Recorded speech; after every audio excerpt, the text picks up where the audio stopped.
The right window treatments change everything: your sleep, your privacy, the way every room looks and feels. At Blinds.com, we've spent 30 years making it surprisingly simple to get exactly what your home needs. We've covered over 25 million windows and have 50,000 five-star reviews to prove we deliver. Whether you DIY it or want a pro to handle everything from measure to install, we have you covered. Real design professionals, free samples, zero pressure. Right now, get up to 50% off with minimum purchase, plus get a free professional measure at Blinds.com. Rules and restrictions apply. Hey, it's Bill from the Bill Simmons podcast. FIFA World Cup 26 fans, listen up. Is the official beer sponsor of the FIFA World Cup 26. Michelob Ultra is giving away $1 million worth of FIFA World Cup 26 tickets and prizes. Enter now at MichelobUltra.com/superior access/FIFA World Cup 26. Michelob Ultra FIFA World Cup 26 superior access. No purchase necessary. Open U.S. residents 21 plus begins on December 1st, 2025. Ends on July 31st, 2026. Multiple entry periods. Visit www.MichelobUltra.com/superior access/FIFA World Cup 26 for free entry deadlines, prizes, and details. Welcome to DSC's Campfires with Larry Weissoon, a unique blend of hunting, fishing, wildlife conservation, and the outdoor lifestyle. DSC's Campfires is brought to you by DSC, Conservation, Education, and Advocacy. Hornady, accurate, deadly, dependable. Taurus, award-winning revolvers and pistols. Stealth Vision, high-tech, precision-driven equipment for today's modern hunter. Red 55 Winery, signature wines from Emmy Award-winning country artist Miranda Lambert, owned by Rick and Beverly Lambert. And the Choctaw Hunting Lodge, home of some of the finest hunting in North America. Now, here's Larry. Mid-July, and it is hot in Texas where I live. I live about halfway between Austin and Houston, and the town that hosts and is the base for Bluebell ice cream. Now that's both a curse and a blessing when you get right down to it, because I don't live that far from there, and every opportunity I get, I'm over there sampling one of their new ice creams, or two or three of those that I really do enjoy. Now, it's the middle part of July, and I've just got off of the 41st anniversary Texas Wildlife Association convention in San Antonio at the JW Marriott.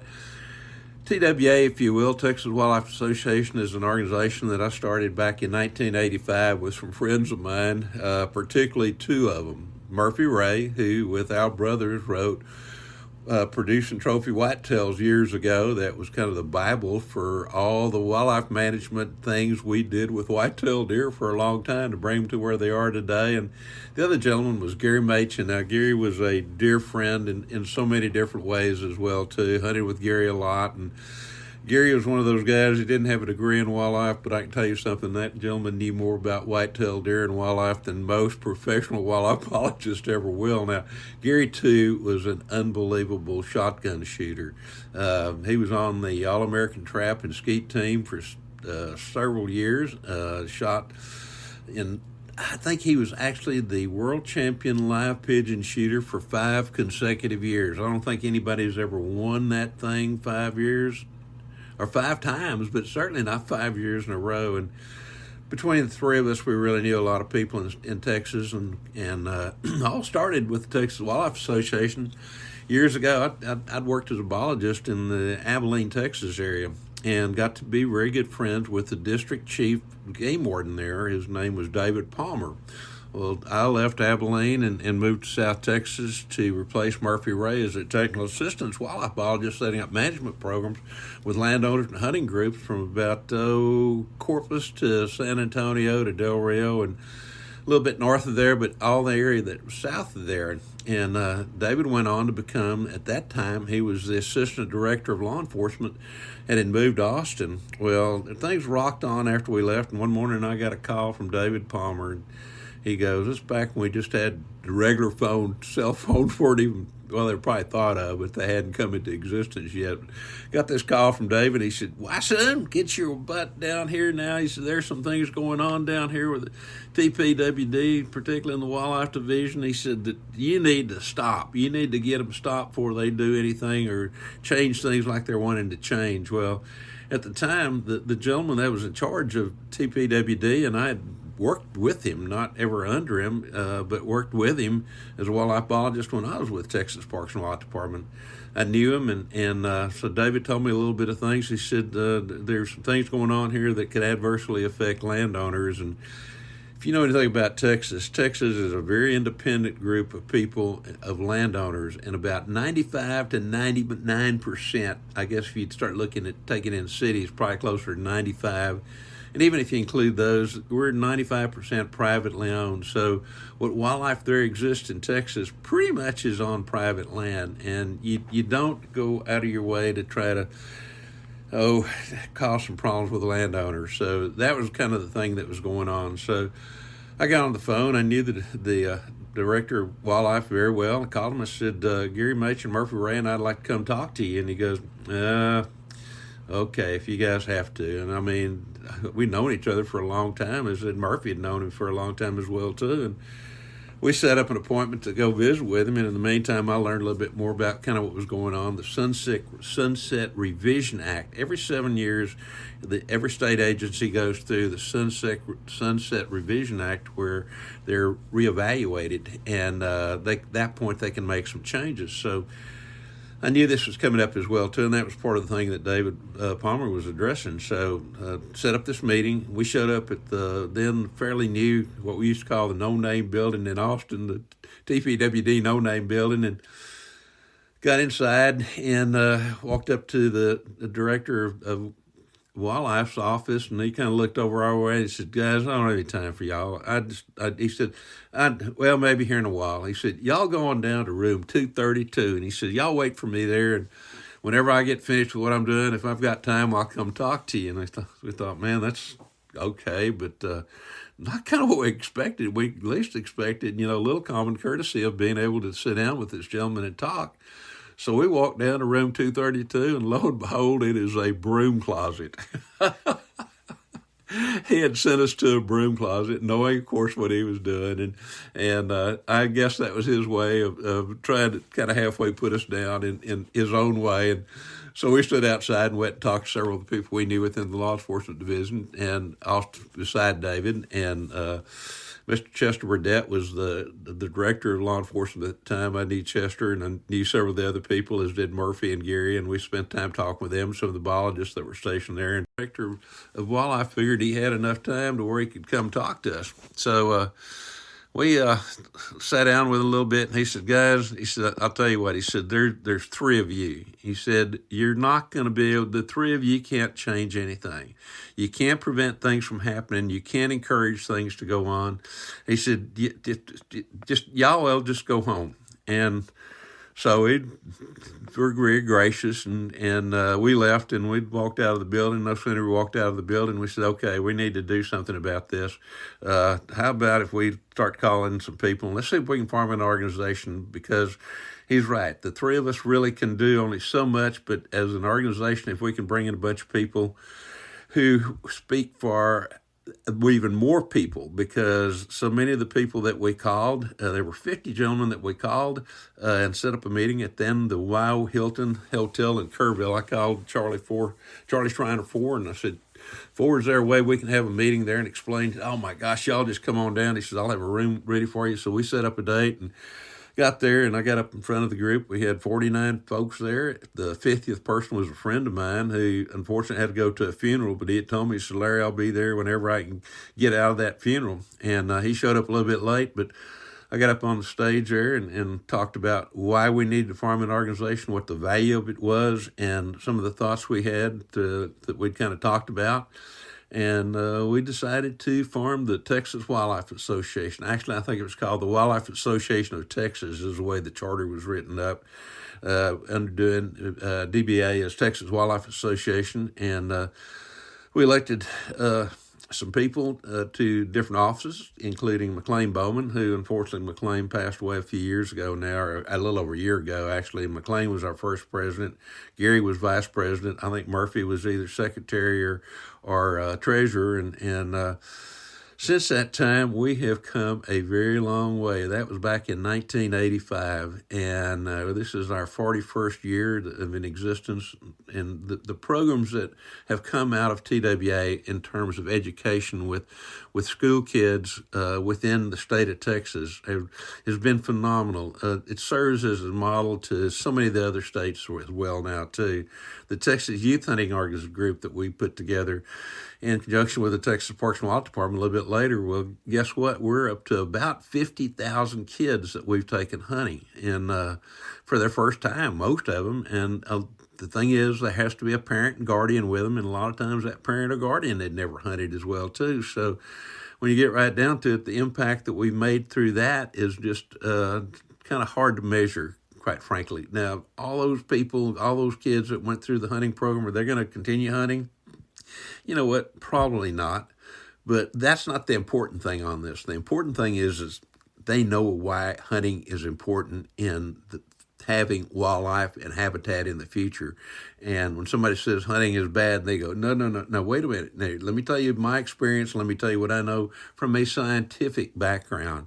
So I think that's the impact that we've had in so many different ways there. We've done other things where, of course, we're recognized landowners through the Texas Big Game Awards program, where not only recognize the animal, to some extent the hunter, but particularly also the landowner on whose property that animal came to be. To really reflect the fact that they're doing a great job in terms of wildlife management, not just for game species, but for non-game species. Because one of the things we learned over the years is I'd work with a ranch, and it'd be at a very low level, maybe because it'd been terribly overgrazed. It could be a lot of things going on there. And as we improve the habitat for specifically with white-tailed deer in mind, one of the things I learned very quickly is that the songbirds and all the other little critters out there, including the plants themselves, benefited so much more greatly over than what those white-tailed deer ever have or ever will. So it just goes to show that, you know, if you really try to improve things for the game species that we have, it's really the non-game species that benefit more than anything else. And again, I include both the animals and the plants in that group of things that gets really improved and is there to be enjoyed by everybody, and from the plants to the animals to the people as well too. And so one of the great things that we did, so many other good things were there. We had to go back to the convention this year. It was out of this world good. We had a consumer show that first time we've really kind of done that. Had a good fundraiser, and which is always really important to us in so many different ways, so that we can carry on the programs that we have started and the programs we have going in terms of education, in terms of wildlife legacy, and the list is, oh my gosh, tremendous when you get right down to it. So, but you know, if you want to learn a little bit more about that, about the Texas Wildlife Association, whether you live in Texas or not, and we have a lot of folks that come to Texas who are members. They live in states like New York, Pennsylvania, Georgia, Alabama, Tennessee, Kentucky, you know, Iowa, Minnesota, Michigan, I mean, you name the states, New York, and we have people that come from all those states and well beyond even the borders of our nation that come and enjoy the wildlife that we have down here. And if you guys hear this and you want to become a member, I highly encourage you to do so, in that you can go to texas-wildlife.org and learn more about what TWA does and about the great publication we have, the Texas Wildlife Publication, that is probably it's not probably one, it's probably the best when you get right down to it, of all the different state type publications that are out there, and invite you to have a look at those as well too, and really would love for you to become a member and become involved. As I said, several of the other states now have used our TWA organization to set up programs somewhat similar to what we have, you know, relative to their landowners, their sportsmen, and those kind of things. So learn more about TWA, and thank to all the folks who contributed to the great success. And I include everybody from the volunteers that were there, because there are a lot of volunteers, the employees that we have with TWA, our staff, and particularly all of our landowner members and other members who contributed to the auction, and then of course all those who bid on those items as well too. This year, from a personal perspective, we sold one of my Savage Model 99s, one of the ones I've had in my collection for a long, long time. I did a couple of drawings of whitetail deer, and those were engraved on the side of the receiver of that rifle, and along with my signature and the TWA logo, and it sold extremely well.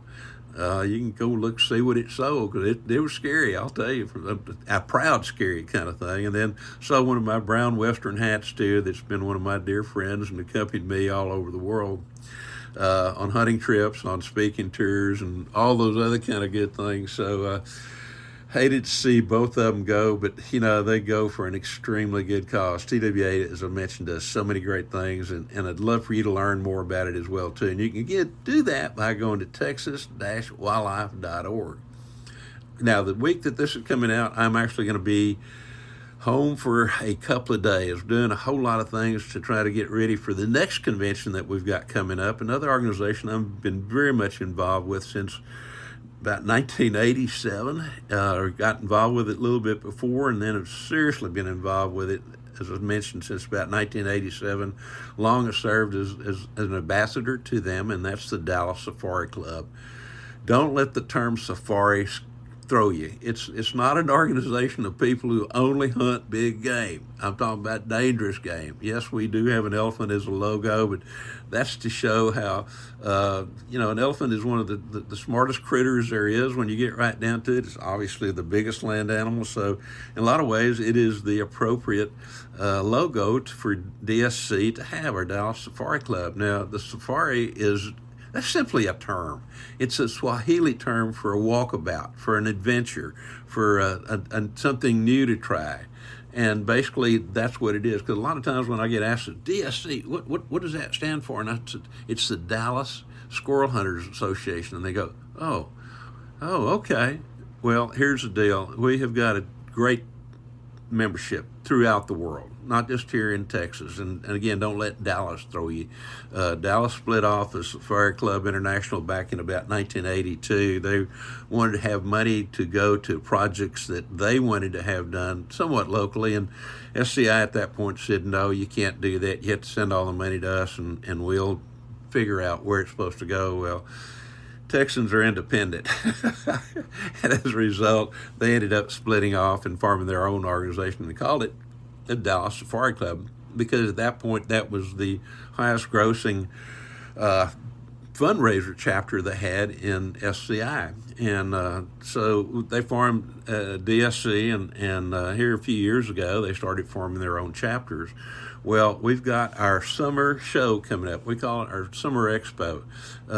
Because of things going on at the Kay Bailey Hutchinson Convention Center there in Dallas, where we've always had our, for the last bunches of years, have had our wintertime show, the DSC Convention and Hunting Expo. There's just not enough room to hold the number of booths, or even a portion of the number of booths that we normally have, or the number of people that come to the DSC convention. So we had to move it. It was moved to Atlanta, and the first year in Atlanta we had ice storms, and nobody could hardly get there because you couldn't get out of the driveway. The planes were all shut down. The city was essentially shut down. Last year, or earlier this year, it was a much better show. We're there one more year, and then we're moving to Houston, and for a couple of 3 years, depending on how long it takes to get the Kay Bailey back up again where we can get there. And then we've already got an agreement with Kay Bailey Hutchins there in Dallas for the DS show for the next many, many, many years. That basically first or second weekend of January, kind of depending on when January 1 falls. But this summer show is at the Gaylord Texan Resort there in Grapevine, Texas, just kind of, just west of, I guess, of Dallas more so than anything else. It is a fabulous facility, and this year we're going to have, oh my gosh, I think close to 500 different booths from throughout the world. I can assure you there'll be something to do for everybody that comes. And I don't care if you're a year-old kid or if you're a 104-year-old kid. So many different booths there to as far as some of the finest vendors in the world. And the good thing about it is several good things. You don't have to be a member of DSC as you do other organizations to go to the convention.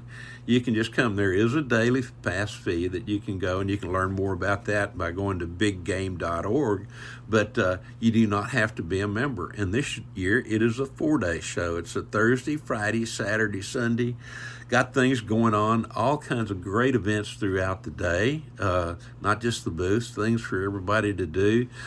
We've got the ladies auction one day at noon. We got the Life Member Appreciation Breakfast one morning. I think that may be either Friday or Saturday morning, and I'll be the MC on that, which I'm really looking forward to because I've been involved, as I said, there for such a long time. And that Life Member Breakfast, I think Robbie Kroger is going to be the speaker this year, and I'll get a chance to introduce him and kind of mess with some of the people while they're up on the stage. But gosh, that's going to be so much fun. So if you haven't already planned on being there, you should have just enough time from the time that you get this and hear it to go to biggame.org, or then also on Saturday the night of the 25th, we're having our DSC Foundation Gala, which is our fundraiser. It's so important to us. DSC Foundation is kind of it is the granting arm of DSC, and last year we granted a little over $1.2 million to projects that were unbelievably toughly vetted by great number of people, and particularly people who are in the know. And we do accept grant requests from almost anything having to do with conservation and outdoor education when you get right down to it. But those projects are extremely well vetted, and they have to, if they want to be considered for future grants, they have to provide a lot of paperwork to prove they're actually done, or they've done what they said they're going to do. And so if you know somebody that's doing a great job in wildlife, whether it's a private organization, a university, or a public, or whatever, if you think they're worthwhile, you can have them go to the dscf.org website and fill out a grant application, and we'll have to take a serious look at it. Now, I'm not on the board of directors right now. I have been in the past. I do serve as an advisor to the board, so I do get to have my 2 cents worth when it comes right down to it. But we've got that coming up, as I said, July 23rd, 24th, 25th, 26th. The night of the 25th as well, too, we have the DSC Legacy Award that we give each year. And oh my gosh, I am so thrilled because this year it's gone to, or will be going to, Mr. Steve Hornady. Steve, beyond being a friend of many years, has done just so much for wildlife, so much for hunting, so much for conservation. People have no earthly idea how involved he and his family are with all the things having to do with the outdoors. And man, my brown Western hat is off to him and his family and all the things, as I mentioned, that he has done, and what he's going to do as well too when it comes to hunting conservation and gun protection rights and all those other kind of great things. But truly honored to have Steve Hornady be the awardee this year, and couldn't have gone to a more deserving or better individual than I could ever think of.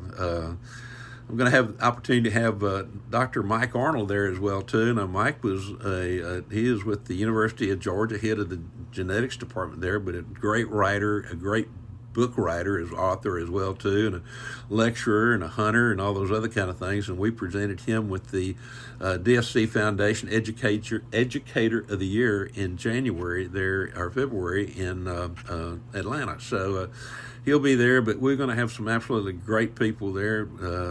And two, as I said, you do not have to be a member of DSC to get into the show.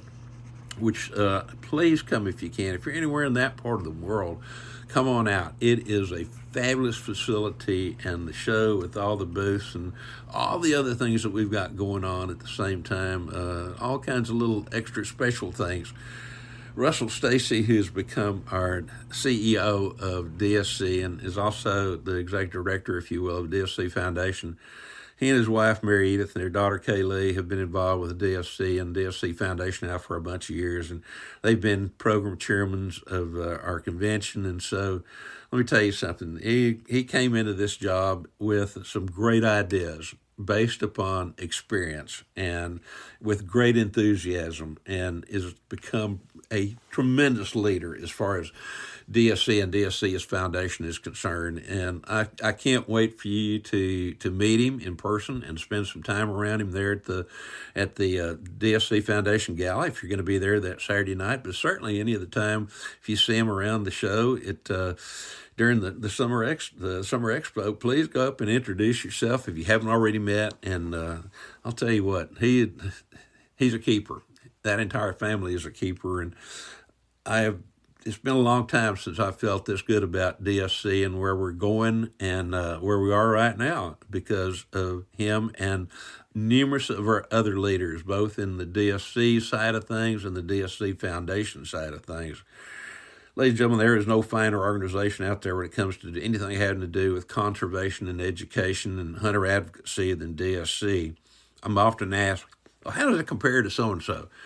I can tell you this from being involved with a bunch of the other organizations and being involved with DSC now for, oh my gosh, going on 40 years when I think about it. And I can tell you it is not a comparison, it is a contrast. That's how truly different and everything is with DSC.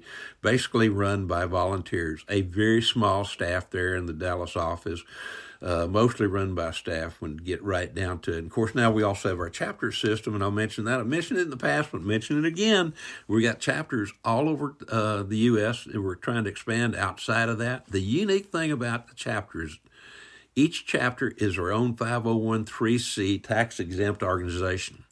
And their affiliation with DSC is that with their top fundraiser, they provide 5% of that net profit to DSC to help guys like Bruce Borowski and Mike Hofstetter, our two guys who travel around the country, setting up chapters, working with chapters, making sure that everything runs right.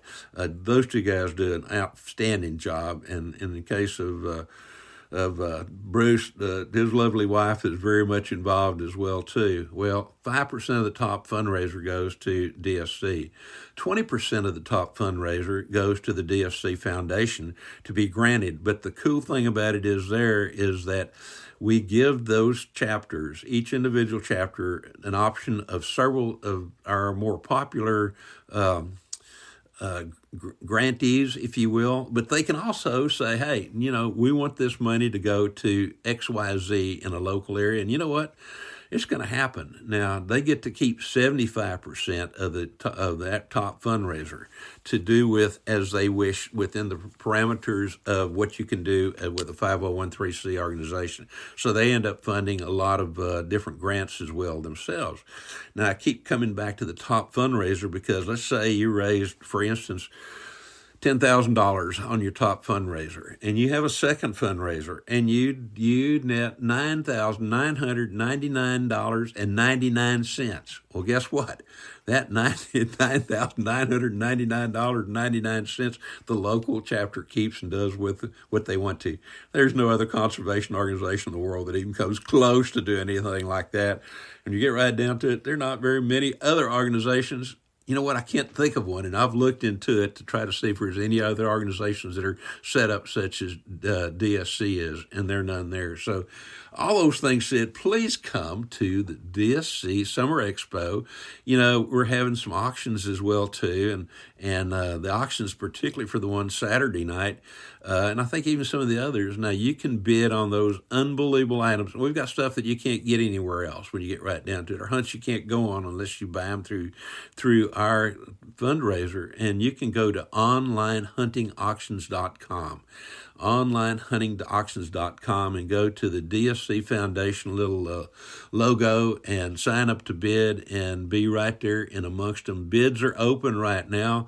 At the night of the auction is when the final bids go in, but gosh, there's some good hunts there and some good fishing trips and some good other items as well, too. So don't overlook those. Even if you can't be there, it is such a great way to support conservation. And remember, it is a 501(c) organization as well, too.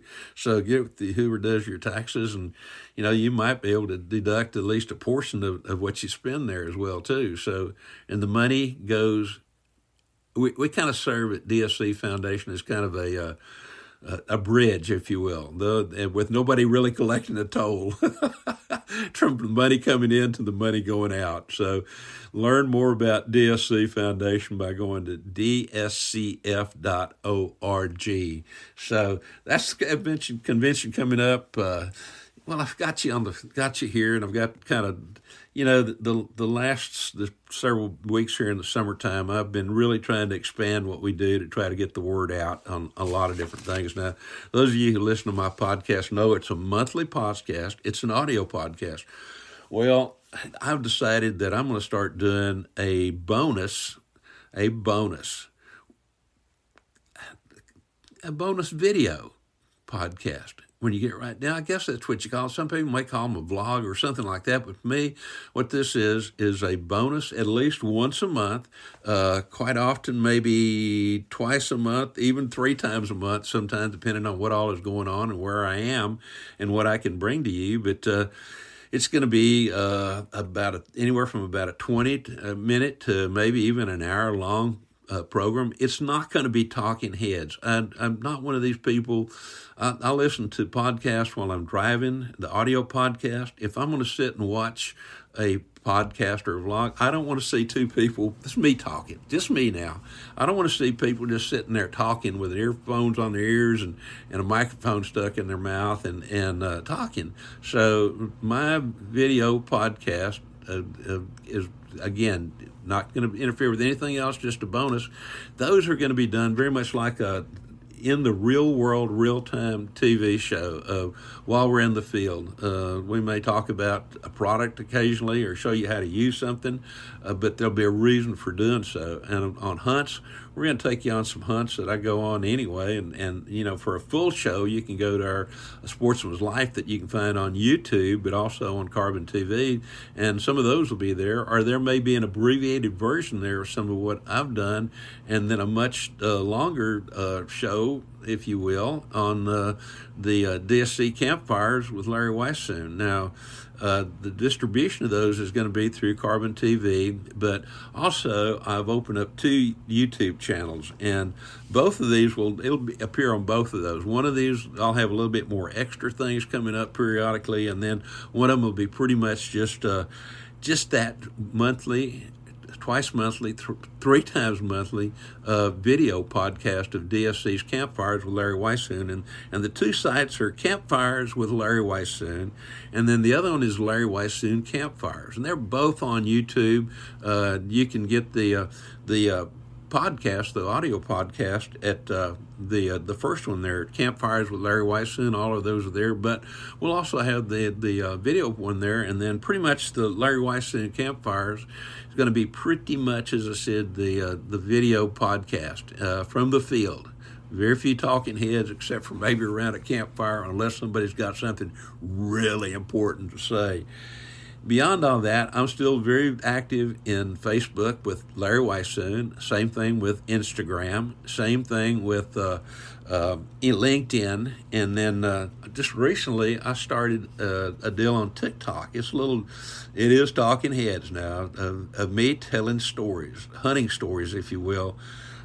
Maybe some of the serious things that have happened in me in the past, or some of the friends I was with, or in most instances, it's going to be kind of a funny story. It's probably not going to be over about, I don't think the longest one will ever be over 5 minutes. But if you're on TikTok, and I hope that you are, you can go to, those are going to be called LW's Whitetails. And that's capital L, capital W, apostrophe S. And then whitetail is spelled WHITE, capital TALE.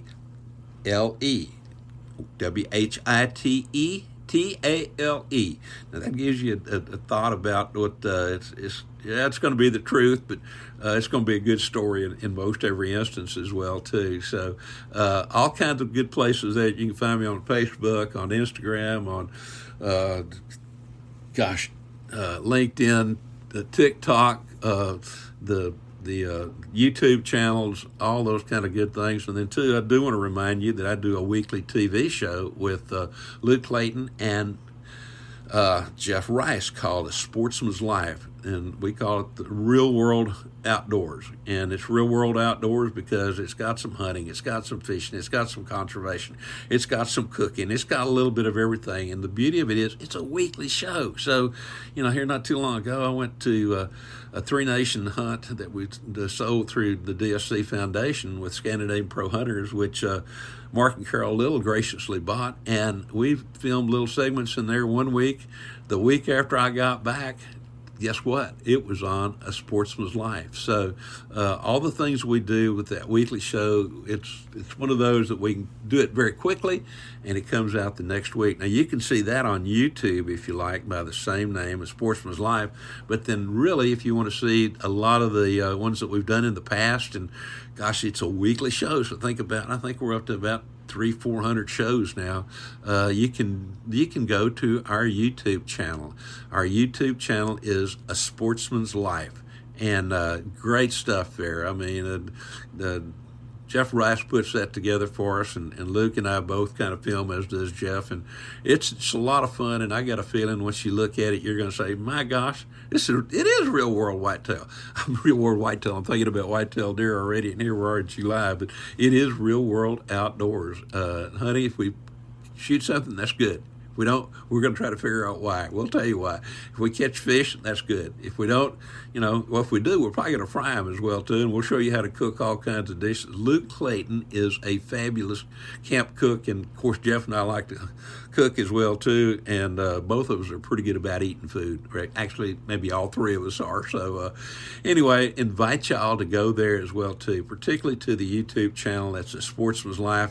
Go to all mine, and please let me know how you think, what you think about what's going on.